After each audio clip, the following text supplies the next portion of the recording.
ఉంచింది. తాబేలు మళ్ళీ ఆలోచించింది.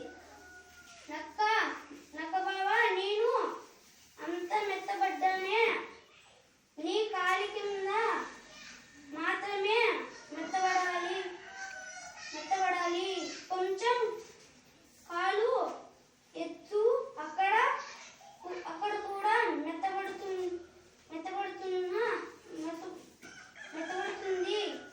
అంది తాబేలు. ఆలోచించకుండా నక్క కాలు ఎత్తింది. తాబేలు కుంట లోపలికి వెళ్ళిపోయింది. తనంతకు తానే తిట్టుకుంటూ నక్క వెళ్ళిపోయింది. ఈ కథలో నీతి ఏమిటి నాన్న?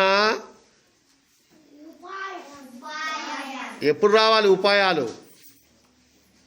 ఉపాయం ఎప్పుడు రావాలి? ప్రమాదంలో ఉన్నప్పుడు. అపాయంలో ఉపాయం.